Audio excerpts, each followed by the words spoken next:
கேள்வி பார்வையாளருக்கு வணக்கம். இன்று நேர்காணலில் நாம் சந்திக்க இருக்கும் சிறப்பு விருந்தினர் தமிழ்நாடு சமதர்ம கட்சியின் தலைவர் தங்கப்பாண்டியன் சார். வணக்கம். வணக்கம். வணக்கம். பீகார் தேர்தலுக்கு பிறகு பிரதமர் நரேந்திர மோடி அவர்கள் முதல் பயணமாக தமிழ்நாடு கோயம்புத்தூருக்கு வந்திருக்கிறார். கோயம்புத்தூர்ல இயற்கை விவசாயிகள் மாநாட்டில் பங்கேற்கிறார். எப்படி பாக்குறீங்க? செயற்கை விவசாயிகள் 850 பேருக்கு மேல கொண்டாச்சு. இப்ப இயற்கை விவசாயிகள் வந்திருக்கிறாரு. எவ்வளவு பேர் சாகடிக்கணும்னு வந்திருக்காருன்னு தெரியல. செயற்கை விவசாயிகளுக்கே நீங்கள் என்ன பண்ணிட்டீங்க அப்படின்னா என்ன பண்ணி கிழிச்சிங்க? 800 விவசாயிகள் கிட்டத்தட்ட 1000 விவசாயிகளை சாகடிச்சிங்க. உங்களுக்கு விவசாயம் பற்றி பேசுறதுக்கு அருகதை என்ன இருக்கு? அது மட்டும் இது ஒரு அரசியல் சதிக்காக வந்திருக்கீங்க. அரசியல் சதி ஆலோசனைக்காக வந்திருக்கீங்க. ஏன் அதை சதி ஆலோசனைன்னு சொல்றப்பனா, நீங்கள் தமிழ்நாட்டுக்கு எதிராகத்தான் எல்லாமே செயல்படுறீங்க அப்படின்றது இங்கே தமிழ்நாட்டில் இருக்கக்கூடிய கருத்தாக இருக்குது. இயற்கை விவசாயம்னா நிதி ஒதுக்கணும்ல. நீங்கள் நிதியை ஒதுக்காமல் அப்படி என்ன இயற்கை விவசாயத்தை அப்புறம் எப்படி வாழ வைக்கிறீங்க? ஒன்றுக்கு ஆகாத சமஸ்கிருத பல்கலைக்கழகத்துக்கு நிதி ஒதுக்குவீங்க. மரபணு மாற்றப்பட்ட பயிருக்கு 500 கோடி ரூபா ஒதுக்குவீங்க. அதில் இயற்கை வேளாண்மையில் வருதா? மரபணு மாற்றப்பட்ட பயிர்ன்றது இயற்கை வேளாண்மையில் வரக்கூடிய விஷயமா? இப்போ ட்ரம்ப் என்ன சொல்லிக்கிட்டு இருக்கிறாரு? மரபணு மாற்றப்பட்ட சோளங்களே ஏகப்பட்டதை உற்பத்தி பண்ணிருக்கேன், ஒழுங்கா வாங்கி அதில் அடிச்சு விடுவேன்றார். ஓகே, அவர்கிட்ட இப்போ போய் ஒரு துண்டு சால்வையெல்லாம் போட்டு காம்ப்ரமைஸ் ஆகிக்கிட்டு இருக்கார். ரைட்டா? இதுதான் லட்சணம். இன்னொன்று, இயற்கை விவசாய கூட்டத்தை எங்கே போடணும்? தஞ்சாவூரில் போகணும். தஞ்சை தான் என்னது? தமிழ்நாட்டின் நெற்களஞ்சியம், தென்னிந்திய நெற்களஞ்சியத்தில் முக்கியமானது அப்படின்னு இயற்கை வேளாண்மை மாநாட்டை நீங்கள் எங்கே போடணும்? தஞ்சாவூர். அப்போ இது நோக்கமே இயற்கை வேளாண்மை நினைச்சா நம்ம முட்டாள் இல்லை, அடிமுட்டாள். சரிங்களா? ஆமாங்க. கோயம்புத்தூரில் இயற்கை விவசாயிகள் மாநாடு நடக்குதான். அது எங்கே நடக்குது? கொடிசியாவில் நடக்குது. கொடிசியா என்ன இடம்? தொழில் மற்றும் வர்த்தக சபை இல்லையா? வர்த்தக சபையில் அந்த கூட்டத்தை நடத்துகிறீங்க. ஏற்பாட்டாளர்களே உங்கள் பாஜகக்கார ஆட்கள். இன்னைக்கு பூரா காவி துண்டை பூரா ஓரம் போட்டுட்டு பச்சை துண்டை போட்டுக்கிட்டு அவன் பூரா உட்காந்துக்கிடுவான். இது ஒரு அவர் பீகாரில் இந்த 10,000 கொடுத்து ஜெயிச்சிட்டாங்கல்ல, அந்த குஷியில் இப்போ ஒரு 3 மாநிலங்களில் டார்கெட் வச்சுருக்காரு. கேரளா, தமிழ்நாடு, வெஸ்ட் பெங்கால் 3ஐயும் ஒழிக்கணும். இந்த 3ஐயும் ஒழிச்சாதான் அவங்களுக்கு தூக்கம் வரும், நிம்மதியாக தூக்கம் வரும். அது வரைக்கும் இதெல்லாம் அரண்கள். இந்திய அளவில் சங்கிகளுக்கும் பாஜகக்காரர்களுக்கும் சவாலாக நிற்கக்கூடிய அரண்களாக நிற்கிது. இந்த அரண்களை தகர்க்கணும். பீகாரில் இந்த 10,000 ரூபா வேலை செஞ்சிருச்சு. ஆளுக்கு 10,000 ரூபா போட்டு விட்டது. அதாவது ஓட்டை நீக்கினது, ஓட்டை சேர்த்தது, ஓட்டை வித்தது, எல்லாம் சேர்த்து ஓட்டு திருடு, ஓட்டு விற்பனை, ஓட்டு வாங்கல், கழித்தல், பெருக்கம், கால்குலேட்டரில் என்னென்ன செய்ய முடியுமோ எல்லாத்தையும் செஞ்சாச்சு சட்டவிரோதமாக. அப்போ அதன்படி இப்போ தேர்தலில் தேர்ந்தெடுக்கப்பட்டாச்சு. சரியா? அப்போ அந்த ஃபார்முலா ஒர்க் அவுட் ஆயிடுச்சு. உடனே இப்போ என்னென்னா, வெஸ்ட் பெங்கால், தமிழ்நாடு, மேற்கு வங்காளம் 26ல் தேர்தல் வருது. முக்கியமாக பாண்டிச்சேரியோ மற்றதோ அவர்களுக்கு பொருட்டு இல்லை. சரியா? இது 3ஐயும் காலி பண்ணணும். அப்போ அதற்காக திட்டமிட்டு அவர் வர்றார். சதி ஆலோசனைக்காக வர்றார். தமிழ்நாட்டை என்ன செஞ்சால் திமுக ஆட்சியை, கூட்டணி ஆட்சியை அகற்றலாம்ன்றது அவருடைய. மற்ற மாவட்டங்களை தேர்ந்தெடுக்கலாம், கோயம்புத்தூரை தேர்ந்தெடுக்க காரணம் என்ன வரும்? கோயம்புத்தூரில் அண்ணாமலை, வானதி, அந்த லாபி எல்லாம் இருக்குது. அது மட்டும் இல்லை, சேட்டர்கள் இருக்காங்கல்ல வடக்கு, அதாவது மார்வாடிகளும், தமிழர்களே கவனிச்சுக்கோங்க, மார்வாடிகளும் இந்த குஜராத்திகளும் முழுக்க கோயம்புத்தூரை அப்படியே நாம் இவ்வளவு 50, 70, 80 ஆண்டுகளாக உருவாக்கிய தொழில் வளர்ச்சியை அப்படியே அள்ளி சாப்பிட்டு போகலான்னு திட்டம் போடுறான். அப்போ என்ன பண்ணுறான்னா, கோயம்புத்தூரை தனியாக யூனியன் டெரிட்டரியாக அறிவிக்கலாம் அப்படின்னு ஏற்கனவே நூல் விட்டு பார்த்தாங்க. நூல் விட்டு பார்த்தோன்னே பயங்கர எதிர்ப்பு, செருப்படி விழுந்துச்சு. அதோட ரிவர்ஸ் ஆகிட்டாங்க. ஆனாலும் தமிழ்நாட்டில் முக்கியமாக தொழில் வளர்ச்சி ஏற்பட்ட பகுதி அவர்களுக்கு என்ன அப்படின்னா, இந்த நம்ம கவுண்டமார் இருக்காங்கல்ல, கவுண்டமார் இப்படியான ஆட்கள்லாம் ஒரு அரசியலா பிற்போக்கு அரசியலை ஆதரிக்கக்கூடிய ஆட்களாக இருக்கிறார்கள். ஓகே. அது முக்கியமா அதிமுக பேஸா இருக்காங்க. அப்ப இந்துன்னு சொன்னா கண்ணை மூடிக்கிட்டு ஆதரிக்கிறான், சாதியவாதியா இருக்கிறான். இந்த பிற்போக்குத்தனங்கள்லாம் அவர்களுக்கு சாதகமா இருக்கு. அது மட்டும் இல்ல, முதலாளிகளுடைய ஒரு இயல்பு என்ன அப்படின்னா, நான் உனக்கு லைசன்ஸ் தர்றேன், உனக்கு கரண்ட் தர்றேன், மின்சாரம் தர்றேன், ஏதாவது அதிகாரத்தின் பின்னால் ஓடக்கூடிய ஆட்கள் தான் அந்த முதலாளிகள் போகிறான். ஏன்னா எப்படியாவது குறுக்கோழி அப்படி எப்படியாவது குறுக்கோழியில் போனால் அதிகாரத்தை அண்டி போனால் சம்பாதிக்கலான்ற ஒரு கணக்கு. அதனால இது எல்லாம் சேர்த்து ஃபார்முலா அங்கே ஒர்க் அவுட் ஆகுது. அதனால அங்கே கூட்டம் கூட்டப்படுது. ரைட்டா? இது முழுக்க ஒரு அரசியல் கூட்டம். எதுக்கு வந்திருக்கிறாருன்னா எடப்பாடியை சந்திக்கிறார். ரைட்டா? ஆட்டுக்குட்டி கூட தெரியும். இவர்கள் எல்லாம் சேர்ந்து தமிழ்நாட்டில் என்ன செய்யறதுன்னு பிளான் பண்ணுவாங்க.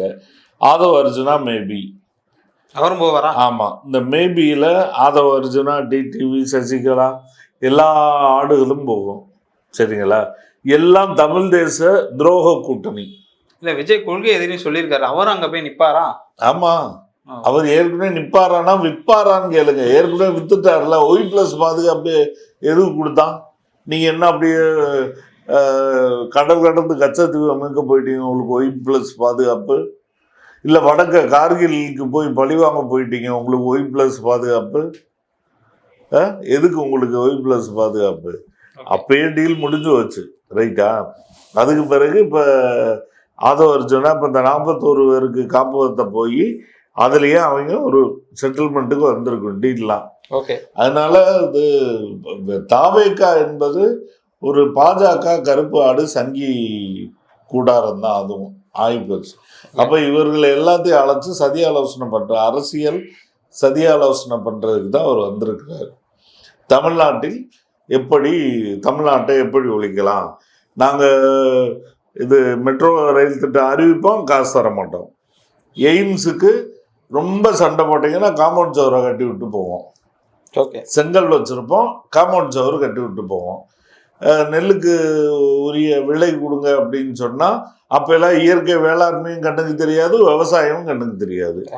டெல்லியில் தமிழ்நாட்டு விவசாயி போய் அம்மனமாக உருண்டார்கள் இல்லையா? என்ன பண்ணாங்க? இந்தியாவில் தான் நீடித்த போராட்டம், உலக அளவில் சவாலாக ஒரு போராட்டம் நடந்துச்சு, விவசாயியுடைய போராட்டம். ரைட்டா? அதை எவ்வளவு கொடுமை பண்ணி 1000 பேரை பலி கொண்டு அந்த சட்டத்தை வாபஸ் வாங்கினீங்க. எதுக்கு அந்த சட்டத்தை எதிர்த்தாங்க? அது இயற்கை வேளாண்மை இருக்குன்னா அதில் இயற்கை வேளாண்மை இல்லை, கார்பரேட் வேளாண்மை இருக்குது. மொத்தத்துக்கும் தூக்கி அதானிக்கும் அம்பானிக்கும் கொடுக்குற கொள்கையை தான் நீ வேளாண் கொள்கைன்னு சொல்கிறது தானே சண்டையே. ஓகே. ரைட்டா? அப்ப இது ஒரு அரசியல் மோசடி நாடகம், ஒரு சதி ஆலோசனை. தமிழ்நாடு விவசாயிகள் பிரதமர் மோடி அவர்களுக்கு வரவேற்பு கொடுக்குறாங்களா? யாரு இப்ப இந்த நிகழ்ச்சி இல்லையே. இப்ப கரும்பு கொடி காமிச்சு ஆர்ப்பாட்டம் பண்ணியிருக்காங்க. கிட்டத்தட்ட 83 விவசாய சங்கங்கள் அதனுடைய கூட்டமைப்பினர் ஒன்று கூடி கடும் எதிர்ப்பு தெரிவிச்சிருக்கிறாங்க. ஓகே. சரிங்களா?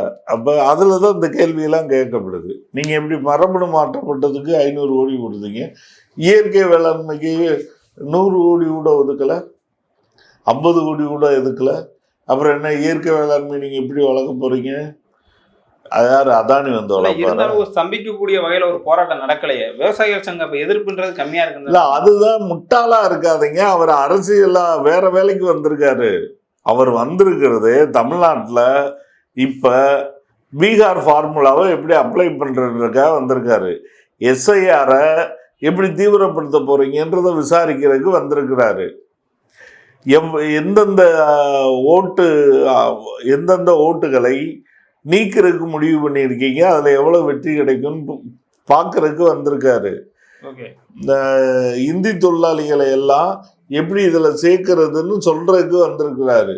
இத்தனைக்கு கேவலம் என்னன்னா, அந்த ஃபார்ம்ல இருக்குங்க, வடக்க அந்த ஓட்டு சீட்டில் பதிஞ்சவங்க இங்கே வேலை பார்க்குறீங்க அப்படின்னா அவங்களுக்கு எந்த வாக்குச்சாவடின்ற வரைக்கும் அவங்க அதை கொண்டு போய் ஆவணமாக காட்டி வாங்கிக்கலாமா? நீங்கள் அதெல்லாம் முடிஞ்சு வச்சு பீகாரிகள் எல்லாரும் ஓட்டர் ஓட்டர் லிஸ்ட் வச்சிருக்கோம், இங்க ஓட்டு போடலாம்னு சொல்லி அவன் அறிவிச்சு விட்டு போயிட்டான். ரைட்டுங்களா? எலெக்ஷன் கமிஷன் எதை வேணா செய்ய தயாரா இருக்கிறான். இன்னைக்கு நீதிமன்றம் எலெக்ஷன் கமிஷன் மீது விசாரணை அதனுடைய அந்த ஓட்டு திருட்டுக்கு எதிராக வழக்கு தொடுத்தவருக்கு ஃபைன் போட்டிருக்கு. இதுதான் இன்னைக்கு நாட்டு நடப்பு. அதனால நீங்க இது அவர் வந்திருக்கிறது அப்படி இயற்கை விவசாயிகள் காப்பாற்ற அப்படின்னா இதை வடக்கத்தியா நம்புவான், தெற்கத்தியா நம்ப மாட்டான்.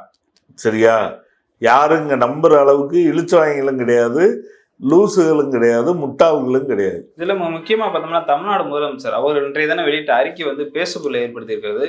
பிரதமர் மோடி அவர்களுக்கு எதிர்ப்பு தெரிவிக்கணும் இந்த கருத்தை வெளியிடறாரா, இல்ல மக்கள் மீதான ஒரு நன்மதிப்பான ஒரு கேள்வி எழும்புதில்ல? இல்ல, அதான் செய்யலையில 2 மெட்ரோ திட்டத்தையும் கேன்சல் பண்ணியிருக்காரு. கோயம்புத்தூர் மதுரை 2 மெட்ரோ ரயில் திட்டத்தையும். கேட்டா மக்கள் தொகை இல்லையா? மக்கள் தொகை என்ன? மக்கள் தொகை கிட்டத்தட்ட 25 லட்சத்துக்கு மேல வந்துருச்சு மதுரையில. என்ன உனக்கு மக்கள் தொகை இல்லை? அது மட்டும் இல்லை, விடுறது ஒரு ரயில், 2 ரயில், ஒன்று போகும் ஒன்று வரும். இந்த 2 ரயிலுக்கு என்ன மக்கள் தொகை இங்கே இல்லாமல் இருக்கு இல்லையா? அப்படி வெறும் ரயில் ஓடுனா ஒரு ரயிலை குறைச்சிக்கிறது. சரியா? அதாவதுங்க இங்க கேள்விகள் எல்லாமே சரியா வெட்டித்தனமானது அப்படின்றது எதுக்குமே பதில் கிடையாது. எல்லா கேள்விகள் பூரா வெட்டித்தனமானதுன்றது தான் அவருடைய நடத்தையே. அதனால நெல்லுக்கு குண்டாலுக்கு 7000 கொடுக்குறேன்னு சொல்லிட்டு ஏமாத்திட்டாங்க. 3 ரூபா மட்டும் உயர்த்திருக்காங்க. 7000 அவன் கொடுக்குறேன்னு சொன்ன ஆளுங்க பழைய விலையில இருந்து 3 நம்ம இருக்கு போல இருக்கு, பழைய விலையில இருந்து வெறும் 3 ரூபாய் உயர்த்தி கொடுத்துருக்குறாங்க. சரி, அந்த லட்சணத்துல நீங்க இயற்கை வேளாண்மை காக்குறேன்னு சொன்னா முட்டா பயிலுக்கு நம்புவாங்க, தமிழை நம்ப மாட்டான். சரிங்களா? அறிவு இருக்கிறவன், சொரணை இருக்கிறவன், சிந்திக்கிறவன் நம்ப மாட்டான். அப்ப இந்த பிரதமர் அவங்களுடைய இந்த வருகை எப்படி பார்க்கலாம் இறுதியா? இது முழுக்க முழுக்க அரசியல் வருகை. அரசியல் வருகை, தேர்தலுக்கு ப்ரிப்பேர் பண்றதுக்கு அவர் வந்திருக்கிறார். அதே மட்டும் இல்ல, இப்போ அவங்களுக்கு திராவிட ஃபார்முலாவில் வெக்கமில்லாமல் ஜெயிச்சிருக்காங்க பீகார்ல. இங்க பெண்களுக்கு அக்கௌண்ட்ல 1000 ரூபா மாதம் போடுறோம், அது வருஷத்துக்கு 12,000 ரூபா. சரியா? இவங்க என்ன பண்ணிட்டாங்க, மொத்தத்துக்கு அதுலேயும் குறைச்சு 800 ரூபா கணக்கு 10,000 மொத்தமாக அக்கௌண்ட்டில் போட்டு தேர்தல் நேரத்தில் போட்டு வாக்கு வாங்கிட்டாங்க. 2000 ரூபா குறைச்சு போட்டு. நல்ல நோக்கமே கிடையாது, திருட்டுத்தனம் தான் அது. நீங்கள் மாதம் கொடுக்கறதுல உயர்த்தி கொடுத்தீங்கன்னா அவங்க ஒரு முறையான செலவுகளுக்கு பயன்படுத்திக்குவாங்க. சரிங்களா? அது மட்டும் இல்லை, உங்களுக்கு நோக்கம் இல்லை, ஒரு பொது நோக்கம் இருக்குன்னு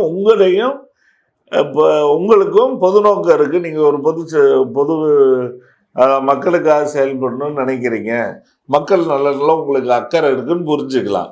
ஆனால் தேர்தலுக்கு காலையில் காசு அக்கௌண்ட்டில் போட்டு விட்டு சாயந்தரம் தேர்தல் அறிவிக்கிறாங்க. தேர்தல் தேதி அறிவிக்கப்படுது. இவ்வளவு முன்னையான வெளிப்படையான, சரிங்களா, மூஞ்சிலே காரி துப்பக்கூடிய கேவலமான நடவடிக்கையில வடக்கத்திய மக்கள் புரிஞ்சுக்க மாட்டான். தமிழ்நாட்டு மக்கள் தெளிவாக புரிந்து கொள்வாங்க. இல்ல, அந்த ஃபார்முலாக்கு தான் திட்டமிடுறாங்க. அதான் தமிழ்நாட்டு மக்கள் எச்சரிக்கையா இருக்க வேண்டிய விஷயம் என்ன அப்படின்னா, அந்த பணத்தை பூரா வாங்க, அது நம்ம பணம். ரைட்டா? ஆனால் திட்டமிட்டு இது தேர்தலில் தமிழ்நாட்டிற்கு எதிரான கட்சி இந்த பாஜக. தமிழர்களுக்கும் தமிழ்நாட்டர்களுக்கும் எதிரான கட்சி. அவர்கள் நம்மவர்களும் இல்லை, நல்லவர்களும் இல்லை. அவர்களுக்கு ஓட்டு போடக்கூடாதுன்ற தீர்மானத்தோடு அந்த காசை வாங்குங்க.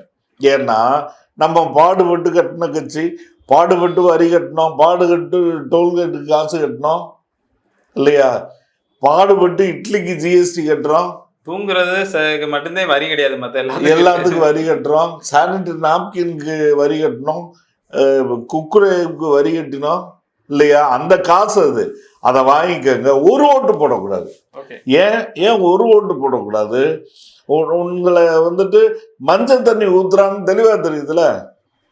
கயரை கழுத்துல போட்டு இழுத்து கொண்டு போய் மஞ்சள் தண்ணி ஊத்துறது தான் அந்த காசுன்னு தெளிவா தெரிஞ்ச பிறகு 10,000 கொடுத்தாலும் வாங்கிட்டு ஒரு ஓட்டு திரும்ப போடக்கூடாது. ஏன்னா ஊத்துனது மஞ்சள் தண்ணி, கழுத்துக்கு நேரம் அருவாவை வச்சுக்கிட்டு மஞ்சள் தண்ணியை ஊத்துறிக்கான், தெளிவா இருங்க அப்படின்னு நம்ம தமிழ்நாட்டு மக்களுக்கு சொல்ல கடமைப்பட்டிருக்கோம். செம்புகளை எடுத்து வீட்டுக்குள்ள வைங்கன்னு சொல்றோம். இதுக்கு மேல ஓட்டு திருடர்கள் வர்றான், தேர்தல் நேரமா இருக்கு, செம்புகளை பூரா எடுத்து வீட்டுக்குள்ள வைங்கன்னு சொல்றோம். ரைட்டா? இதை தமிழ்நாடு பார்க்கக்கூடிய ஒவ்வொரு வியூவர்ஸுக்கும் தயவு செஞ்சு நீங்க இந்த கருத்தை நீங்க உங்க மைண்டுக்குள்ள வச்சு சிந்திங்க. நாங்க சொல்றதுக்காக நீங்க ஏத்துக்கல, அதை பத்தி கவலையே இல்லை. ஆனா மனசுல போட்டு சிந்திங்க.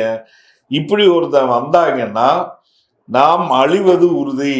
தமிழ்நாடு தமிழ்நாடாக இல்லாமல் போவதற்கு வாய்ப்பு இருக்கிறது. கோயம்புத்தூரை யூனியன் டெரிட்டரி ஆக்கிட்டா தமிழ்நாட்டினுடைய ஒரு பகுதி நேரடியாக ஒன்றிய அரசினுடைய ஆட்சிக்கு போயிடும், கவர்னருடைய ஆட்சிக்கு போயிடும், துணை குடியரசுத் தலைவரோ அல்லது ஒரு ஆளுநரோ ஆளுவாங்க. தமிழருடைய ஆட்சி எங்க போகும்? ரைட்டா? அப்ப அவர்கள் கோயம்புத்தூரை யூனியன் டெரிட்டரியா ஆக்கணும்னு சொன்னவங்க பாஜக. அவருடைய தொலைநோக்கு சதித்திட்டம்லாம் இதுதான். தமிழ்நாடே இருக்காது. தமிழ்நாட்டை இப்படி யூனியன் டெரிட்டரி ஆக்குறேன், அதுவாக்குறேன், இதுவாக்குறேன்னு சொல்லி இன்னைக்கு இருக்கிற மாநிலமாக இல்லாமல் ஆக்குவார்கள். அல்லது தமிழ்நாட்டை ஒரு கட்சி மக்கள் வட மாநிலம் ரெண்டு மாநிலமாக கேட்குறாங்க, ஜார்க்கண்ட் சத்தீஸ்கர், அது பீகார் ஜார்க்கண்ட் மாதிரி அப்படின்னு ஒரு 4 ஆகாவளிகளை கத்த சொல்லி அதையும் வந்துட்டு திடீர்னு பாஸ் பண்ணி விட்டா ஒண்ணுமே செய்ய முடியாது. இந்தியாவை பொறுத்தளவு ஒன்றிய சட்டம் மிக மோசமான பேரரசு சட்டம். அந்த சட்டத்தை வச்சு தமிழ்நாட்டை 4ஆக கூட அறிவிக்க முடியும். இது சட்டத்தில் இருக்கிற பாசிபிலிட்டி. எனவே தமிழ்நாட்டு மக்கள் விழிப்புணர்வோடு இருக்க வேண்டிய அவசியம் இருக்கு. பாஜக கட்சியை ஒரு ஓட்டு கூட போடாதீங்க. அது நமக்கு நாமே போட்டுக்கிற வாக்கரிசி, நம்ம குழியில படுத்து அள்ளி போட்டுக்கிற மண்ணு, நம்ம தலையில வாரி போட்டுக்கிற மண்ணு என்பதை தெரிவித்து கொண்டு உங்களை வேண்டுகோளாக வச்சு தமிழ்நாடு சமதர்ம கட்சியின் சார்பாக உங்களிடம் கேட்கக்கூடிய விஷயம் என்னன்னா, ஒரு ஓட்டு கூட பாஜகவுக்கு போடாதீங்க, எது கொடுத்தாலும் வாங்கி கொள்ளுங்கள் என்று அன்போடு தெரிவித்து கேட்டுக்கொண்டு எச்சரிக்கை செய்கிறேன். நன்றி. நன்றி.